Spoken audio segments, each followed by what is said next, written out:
ನಾನು ಈ ಜೂನ್ 10 ಅನ್ನೋದು ನನ್ ನಿಜವಾಗ್ಲೂ ಮರೆಯದಿರೋ ದಿನ. ಯಾಕಂದ್ರೆ ನಾನು ಮಗುವಾಗಿ ಹುಡ್ದಾಗಿಂದನು ನಮ್ಮ ಫಸಲಗಂಗಮ್ಮ ದೇವಸ್ಥಾನ ಅವಾಗಿಂದ ನಾನು ದೇವರ ಇಲ್ಲ ಬಂದು ಎಲ್ಲ ಆಡ್ಕೊಂಡು ನಮ್ಗೆ ಒಳ್ಳೆ ಸ್ಥಾನ. ನಾವ್ ಮುಂಚೆ ಚಿಕ್ಕ ವಯಸ್ಸಿಂದ ಇಲ್ಲಿ ಬೆಳೆದಿರೋದು. ಮತ್ತೆ ನಾನು ಕೆಲವು ಏನೇ ಮಾಡ್ಬೇಕಂದ್ರು ಒಳ್ಳೆ ಕಾರ್ಯಕ್ರಮ ದೇವನ್ ಬೇಡ್ಕೊಂತೀನಿ, ಸಮಯ ನನ್ಗೆ ಅದಾದ್ರೆ ನಾನು ಒಂದು ಅರ್ಕೆ ಮಾಡ್ಕೊಂತೀನಿ ಅಂತ.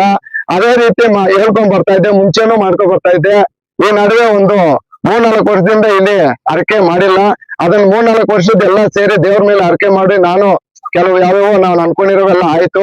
ಅದೇ ದಿನ ನಾನು ಹುಟ್ಟಿದಬ್ಬ ಕೂಡ ಬಂದಿದ್ದಕ್ಕೆ ನಾನೇನಂದ್ರೆ ಒಂದು ಜನರಿಗೆ ಏನಾದ್ರು ನಾನು ನನ್ನ ಕಡೆಯಿಂದ ಒಂದು ಊಟದ ವ್ಯವಸ್ಥೆ ಮಾಡಿ ಅವ್ರಿಗೇನೋ ಒಂದು ನನ್ನ ಕಡೆಯಿಂದ ಸೇವೆ ಮಾಡ್ಬೇಕು ಅನ್ಸ್ತು.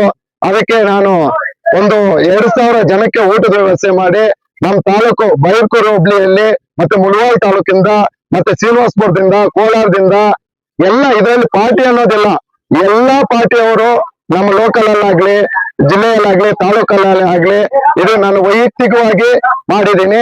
ಆ ಕಾರ್ಯಕ್ರಮಕ್ಕೆ ಎಲ್ಲರೂ ಆಗಮಿಸಿ ಇಷ್ಟು ಚೆನ್ನಾಗಿ ಕಾರ್ಯಕ್ರಮವನ್ನ ಮಾಡ್ಕೊಟ್ಟಿರೋದಕ್ಕೆ ನಿಜವಾಗ್ಲೂ ನನ್ ಸಂತೋಷ ಆಗ್ತಾ ಇದೆ.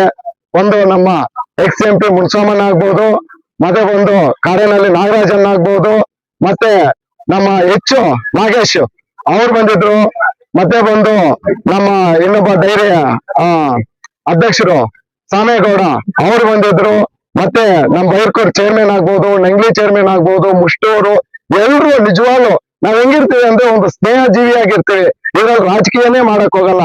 ಆ ತರ ನಾನೊಂದು ತಾಲೂಕು ಅಧ್ಯಕ್ಷನಾಗಿ ಬಿಜೆಪಿ ಅಧ್ಯಕ್ಷನಾಗಿ ಇಲ್ಲಿ ರಾಜಕೀಯವನ್ನು ನೋಡಿಸ್ದಿರ ಎಲ್ರೂ ಬಂದು ನನ್ ಸಹಕಾರ ಮಾಡ್ಬಿಟ್ಟು ಹೋಗಿದ್ದಾರೆ. ಅದರಲ್ಲಿ ಮುಖ್ಯ ಏನಂದ್ರೆ ನನ್ನ ನೆಂಗ್ಲಿ ಭಾಗದಲ್ಲಿ ಹುಡುಗರು ಆಗ್ಲಿ, ನಮ್ಮ ಸ್ನೇಹ ಆಗ್ಲಿ, ವಿಜಯ್ ಆಗ್ಲಿ, ಮತ್ತೆ ಅವ್ರ ಹುಡುಗರಾಗ್ಲಿ, ಇನ್ನ ಹೆಸರುಗಳು ಎಷ್ಟೋ ಇದೆ ಹೇಳಕ್ಕೆ, ಅದು ನಿಜವಾಗ್ಲೂ ಹೇಳಕ್ ಆಗಲ್ಲ. ಎಲ್ರು ನನಗೆ ಯಾವತ್ತೂ ನಾನು ಹಿಂದೆ ಇರ್ತೀನಿ, ಸಹಕಾರ ಮಾಡ್ತೀನಿ ಅಂತ ಹೇಳ್ತಾ ಇದ್ದಾರೆ. ಅವ್ರಿಗೆಲ್ಲರಿಗೂ ಧನ್ಯವಾದ ಹೇಳ್ತಾ ಇದ್ದೀನಿ. ನಮ್ಮ ಕುಟುಂಬ ಎಷ್ಟಿದಾರ ಅವ್ರ ಪರವಾಗಿ ನಾನು ನಮಸ್ಕಾರ ಹೇಳ್ತಾ ಇದ್ದೀನಿ. ನಿಜವಾಗ್ಲೂ ಹೇಳ್ತಾ ಇದ್ದೀನಿ, ಎಂದಿಗೂ ನಾನು ನಿಮ್ಗೆ ಒಳ್ಳೇದನ್ನೇ ಬಯಸ್ತೀನಿ, ಒಳ್ಳೇದನ್ನೇ ನಾನು ಇದ್ ಮಾಡ್ತೀನಿ. ಒಬ್ಬ ಮನುಷ್ಯ ಊಟ ಮಾಡುವಾಗ ಎಲ್ಲ ಒಳ್ಳೇದನ್ನ ಹೆಂಗ್ ಸೆಲೆಕ್ಷನ್ ಮಾಡ್ತೀವೋ ನಾವ್ ಮಾತಾಡೋ ಕೂಡ ಹಂಗೆ ಮಾಡ್ಬೇಕು. ಯಾಕಂದ್ರೆ ಒಂದು ಗಲೀಜ್ ಪದ ಬಂದ್ರೆ ನಾವು ಊಟ ಒಳ್ಳೇದ್ ಮಾಡ್ತೀವಿ ನೋಡ, ಅದು ಯೂಸ್ ಆಗಲ್ಲ. ನಾವು ಸ್ನೇಹಿತರ ಹತ್ರ ಮಾತಾಡ್ಕೋಬಹುದು, ಆದ್ರೆ ಒಂದ್ ವಿಷಯ ಯಾವ್ದಾದ್ರು ವ್ಯವಹಾರ ಆಗ್ಲಿ ಮತ್ತೆ ಹಿಂದ್ಗಡೆಯಿಂದ ಚೂರಿ ಕೆಲಸ ಹಾಕೋದು. ನಾವ್ ಯಾವತ್ತು ಒಬ್ಬರು ಕೆಟ್ಟದ್ ಬಯಸ್ತೀವೋ ಫಸ್ಟ್ ನಾವ್ ಅಲ್ಲಿ ಕೆಟ್ಟಿದೀವಿ ಅಂತ, ಕೆಟ್ಟವನ್ನ ನಾವು ಒಳ್ಳೇದನ್ನ ಬಯಸಿದ್ರೆ ನಿಜವಾಗ್ಲೂ ನೀವು ಒಳ್ಳೆಯವನಾಗಿದೀಯಾ ಅಂತ ನಿಜ. ಅದನ್ನ ನಾನು ಅನ್ಕೊಂಡು ನಮ್ಮಪ್ಪ ಹೇಳ್ಕೊಟ್ಟಿರೋದು ವೃತ್ತಿಯಿಂದ. ನಾನು ಎಷ್ಟೇ ಜನ ಶತ್ರುತ್ವ ಅಂದ್ರು ಅವ್ರು ಒಳ್ಳೆಯವ್ರು ನಾನು ಬಯಸ್ತೀನಿ. ನಾನಂತೂ ಕೆಟ್ಟದ್ದು ಯಾರನ್ನೂ ಬಯಸಲ್ಲ, ಎಲ್ರೂ ಚೆನ್ನಾಗಿರ್ಬೇಕು ಅಂತ ಬಯಸೋನು. ಹಂಗೆ ನಾನು ನಮ್ಮಪ್ಪ ಹೇಳ್ಕೊಟ್ಟಿರೋ ರೀತಿಯಲ್ಲಿ ನಡ್ಕೊಂಡು ಹೋಗ್ತಾ ಇದ್ದೀನಿ. ಈ ಫಸಲಗಂಗಮ್ಮ ಅವ್ರ ಆಶೀರ್ವಾದದಿಂದ ನಾನು ಈ ಕಾರ್ಯಕ್ರಮ ಮಾಡಿದ್ರೆ ಇನ್ನ ದೊಡ್ಡದು ಮಾಡೋಣ, ಇನ್ನ ದೇವ್ರು ನನ್ಗೆ ಶಕ್ತಿ ಕೊಟ್ಟು ನಾನು ಅನ್ಕೊಂಡಿರೋದಾದ್ರೆ ನಿಜವಾಗ್ಲೂ ಒಳ್ಳೆ ಸೇವೆ ಮಾಡ್ತೀನಿ ಅಂತ ಹೇಳಿ ಒಬ್ಬಕ್ಕೆ ಬಂದು ಆಶೀರ್ವಾದ ಮಾಡಿದಾರೋ.